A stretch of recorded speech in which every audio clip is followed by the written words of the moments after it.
Hello दोस्तों, आपका स्वागत है हमारे सुपरफास्ट डेली न्यूज़पेपर में। और आज हम आपको बताएंगे जाट जाति की उत्पत्ति और विस्तार के बारे में। कैसे जाटों का जन्म हुआ, कहाँ से जाट जाति निकल कर आई, उसके बारे में आपको सब कुछ बताएंगे। लेकिन उससे पहले आप हमारे चैनल को सब्सक्राइब कर दीजिए ताकि आप तक डेली की नई नई वीडियो पहुँचती रहे। जाट भारत और पाकिस्तान में रहने वाला एक क्षत्रिय समुदाय है। भारत में मुख्य रूप से पंजाब, हरियाणा, राजस्थान, दिल्ली, उत्तर प्रदेश, मध्य प्रदेश और गुजरात में जाट बसते हैं।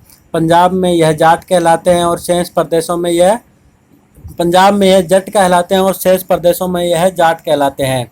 जाट एक आदिकालीन समुदाय है और प्राचीनतम क्षेत्रीय वर्ग है जिसने अनेक अनुपम विशेषताएं हैं। इसकी सामाजिक संरचना बेजोड़ है। इस जाति ने आदिकाल से कुछ सर्वमान्य सामाजिक मापदंड स्वयं ही निर्धारित कर रखे हैं और इनके सामाजिक मूल्यों का निरंतर संस्करण होता आ रहा है। जाट समाज की गोत्र और खाप व्यवस्थाएं अति प्राचीन है और आज भी उनका पालन हो रहा है। जाट समाज में अपने वंश गोत्र के लोग परस्पर भाई बहन की तरह माने जाते हैं। समय समय पर मीडिया में इन व्यवस्थाओं पर हमला होता रहा है।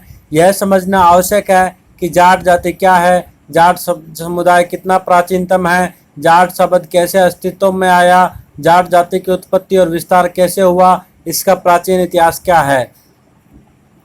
तो हम सबसे पहले बात करते हैं जाट जाति की उत्पत्ति के सिद्धांत के बारे में। कुछ लोग ये मानते हैं कि ज्येष्ठ से जात की उत्पत्ति हुई। कुछ इतिहासकार जाट जाति की उत्पत्ति ज्येष्ठ शब्द से मानते हैं। ऐसी धारणा है कि राजसूत यज्ञ करने के बाद युधिष्ठिर को ज्येष्ठ घोषित किया गया था। आगे चलकर उनकी संतान ज्येष्ठ से जेठर और जेठर से फिर जाट कहलाने लगी। कुछ अन्य इतिहासकार मानते हैं कि पांडवों को महाभारत में विजय दिलाने के कारण श्री कृष्ण को युधिष्ठिर की सभा में ज्येष्ठ की उपाधि दी गई थी। अलबरूनी श्री कृष्ण को जाट मानते हैं। वैसे युधिष्ठिर और कृष्ण दोनों के वंशज चंद्रवंशी क्षत्रिय में सम्मिलित हैं। कृष्ण के वंशज जो कृष्णा या कासनिया कहलाते हैं वर्तमान में जाटों में एक गोत्र के रूप में भी मौजूद हैं। कुछ लोगों का यह मानना है कि शिव से जाट की उत्पत्ति हुई। यह एक बहुत पुरानी कथा है कि शिव की जटाओं से जाट की उत्पत्ति हुई। एक सिद्धांत ये देव संहिता में उल्लेखित है। देव संहिता की इस कहानी में कहा गया है कि शिव के ससुर राजा दक्ष ने हरिद्वार के पास कनखल में एक यज्ञ किया था। सभी देवताओं को यज्ञ में बुलाया, पर न तो महादेव जी को बुलाया गया और न ही उनकी पुत्री सती को निमंत्रित किया गया। शिव की पत्नी सती ने शिव से पिता के घर जाने के लिए पूछा तो शिव ने कहा, तुम अपने पिता के घर बिना बुलाए भी जा सकती हो। सती जब पिता के घर गई तो वहां शिव के लिए कोई स्थान निर्धारित नहीं था। न उनके पति का ही भाग निकाला गया था और न ही उनका सत्कार किया गया। उल्टे शिव जी का अपमान किया और भला बुरा कहा गया। अपने पति का अपमान देखकर पिता तथा ब्रह्मा और विष्णु की योजना को ध्वस्त करने के उद्देश्य से उसने यज्ञ कुंड में छलांग लगा दी और प्राण दे दिए। इससे क्रुद्ध होकर शिव ने अपनी जटा से वीरभद्र नामक गण को उत्पन्न किया। वीरभद्र ने जाकर यज्ञ को भंग कर दिया, आगंतुक राजाओं का मान मर्दन किया। ब्रह्मा और विष्णु को यज्ञ में से जाना पड़ा। वीरभद्र ने दक्ष का सिर काट दिया। ब्रह्मा और विष्णु शिव को मनाने उनके पास गए। उन्होंने शिव से कहा कि आप भी हमारे बराबर हैं। इस समझौते के बाद शिव और उनके गण जाटों को बराबर का दर्जा मिला। शिव के दक्ष का सिर जोड़ दिया।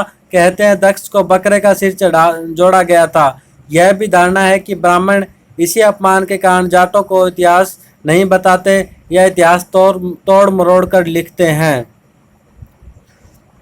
यद्यपि यह एक पौराणिक कहानी है, परंतु यह कुछ ऐतिहासिक तथ्यों की तरफ संकेत करती है।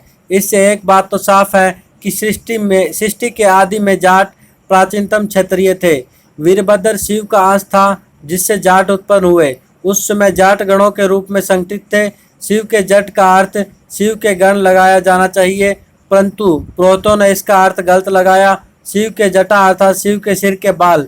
ऊपर के विवरण में कारण भी निहित है। ब्राह्मणों ने क्यों इनका इतिहास छुपाया और क्यों गलत व्याख्या की गई, इसी बात को स्पष्ट करने के लिए देव संहिता का ऊपर विवरण दिया गया है। जिसने भी शिव जैसे कार्य कर उनका सतर प्राप्त किया उसे शिव कहा गया। शिव के चित्र का अवलोकन करके देखें तो उनके सर पर जटा, जूट और चंद्रमा और गले में नाग है। ऐसी ऐतिहासिक विवेचना यह हो सकती है कि शिव ने चंद्रवंशी, जाटों और नागवंशी क्षत्रियों को संगठित किया। इन क्षत्रिय वर्गों की शक्तियां शिव में समाहित हो गई। लिंग पुराण में शिव के 1000 नाम दिए गए हैं। उनका हर नाम किसी क्षेत्रीय वर्ग का प्रतीक है। अनेक जाट गोत्र इनमें से निकले हैं।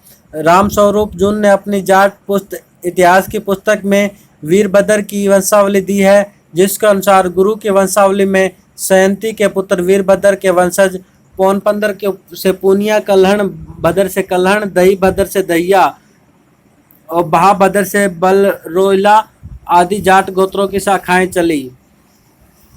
जाट जाति को इंडो सीथियन मूल के उत्पत्ति का सिद्धांत जाट जाति के भारत में पैदा हुई न मानकर शक, सीथियन आदि जातियों के साथ इसका रक्त संबंध जोड़ते हैं। इस मत की स्थापना में विदेशी विद्वानों की प्रमुख भूमिका रही है।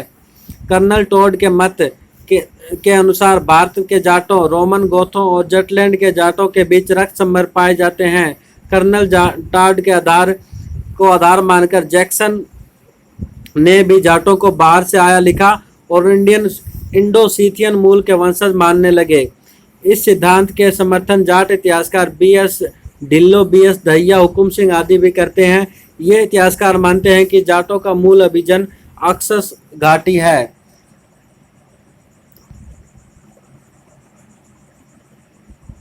सूर्यवंशी मूल जाटों के क्षत्रिय, आर्यों में क्षत्रिय जो सूर्य की पूजा करते हैं और संवत के चलन में काल गणना सूर्य की गति के आधार पर करते हैं, वे सूर्यवंशी कहलाते हैं। ब्रह्मा के पुत्र मारिच से कश्यप ऋषि पैदा हुए।